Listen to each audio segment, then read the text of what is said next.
Well, speaking of horror, I've been playing. I don't know if you ever heard of it. It's called the Dark Pictures Anthology. It's a video game. They're Dark up to the third Pictures. one. They're up to the third one now. It's basically like an interactive. I started playing the first one called Man of Maiden. It's basically an interactive horror movie. So like you move around. It's kind of like yeah, James, if you look it up, it's kind of like the still cameras similar to Resident Evil, where there's kind of like still cameras and stuff like that, and you move around, and you have to interact with things really quick. So it'll tell you to press A real quick or B, and you have to press left or R1 or R2 or whatever. And based on what you do throughout the whole entire story, based on what happens at the end. So you could go through the whole movie, you could go through the whole game with all your guys, or you go through the whole game with like people start dying off. So it's basically like an interactive horror film. It's actually pretty cool. It's fun. Was It's it it's simple. Man of Medan? Yeah, man. I mean, that's Yeah, the, I'm looking at pictures of it. that's the first one. They actually have three. They just came out with the one recent one now. I forgot what it was called. It was uh something Ashes or something like that was the new one. And I think they're gonna make four for the season. They're actually doing it like they're doing seasons, so it's almost like an interactive horror film. And it's the graphics are pretty good. It's pretty cool. A little clunky sometimes with the controls, but I jumped a lot throughout the whole thing. And you got to make quick decisions because based on whatever you say, because you have certain options. Like if one of your friends is talking to you, you have to make a quick option, like as a wheel, and the wheel starts to shrink. So you got to make that option, that quick decision. It's either you tell him one thing or you tell him the other thing, and based on what you do throughout the game will affect things later on. You know, like it'll tell you like, oh, if there's two options, you could either take the baton or you could take the flashlight.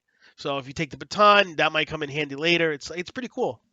It's like What they should do for like nights out with friends having a good time, like instead of sitting down like watching a movie, what happens like you drinking your beers, you're chilling out, you're not even drinking, whatever the case may be, but you put on something like that, and they make it like something that lasts like 2, 3 hours, no, that's what and with so many different you could things. play multiplayer on it. Basically, so what you do is I don't know.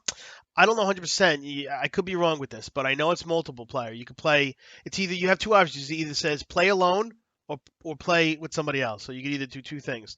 And I think the play alone obviously is the regular thing. But if you play with somebody else, I think you you control somebody else's emotions. So based on what you choose and your friend chooses, you're kind of doing Affects each things other. together. Yeah. So it's That's pretty actually cool. yeah, it's like a big interactive horror film. You know, it's actually pretty cool. That's I seen somebody that's a neat playing it idea. today, the newest one. I was like, wow, that looks pretty cool. So I tried it. It's fun. I don't know how long it is. You know, I've been playing I played maybe total of 4 hours now. It could be a 15-hour game. It could be short, but it's a pretty cool story though. I mean, it's definitely scary. You know. But you move around, or is it just all like No, you decision based? no, you move around. They each, depending on where the story is, you're controlling different characters, but it's kind of like Resident Evil, but better graphics, meaning that the camera is stuck in one position. Yeah, I mean it follows you sometimes, but it's more like fixed camera angles. So that's where it gets a little clunky because it's kind of like you remember in Resident Evil, sometimes it could get a little clunky, like you're moving around, and so Yeah, you get stuck on the corner of the wall, and you're like, oh, I got to move this way and then this way. Yeah, so it's similar to that. I don't know how the newer ones, maybe they improved it a little bit, but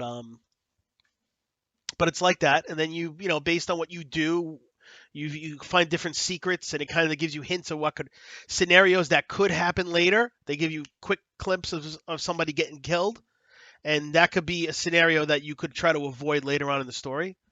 So it's pretty cool. It's definitely cool to play during Halloween around that time. So That's on maybe. PS5. you can get it for PC, Xbox, and I don't know if it's PS5, but I know you can get it for Xbox or PC because I got the first game for free on Game Pass. So Oh.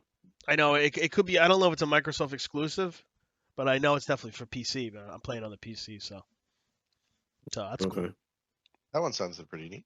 Yeah, I mean, Yeah. listen, it's not like I would skill. It's more decision making than it is skill and Yeah. anything else. But I heard you could play through multiple playthroughs, and sometimes you could have different outcomes because Well, yeah, because it's story based. Like you're just making the story as you go. I know, like in the beginning of this game, there was one part where you're in like maybe during World War II, and I get up to one part, and it was a little zombie kid. He just comes up, and he has a knife, and you sometimes you have to take the icon and put it. So there's a little circle like on the kid, right? And it'll just kind of like shrink. So you have to get that bullseye on him and press that button real quick. And if you don't, that's what happened to me. The kid come up and fucking killed me. And then, but then it goes from that story to the next part of the story. So now, if I would have survived, is the outcome later going to be different? I don't know. So it's kind of cool like that. Like you don't know. You could play through multiple playthroughs, and I heard it's different as you go.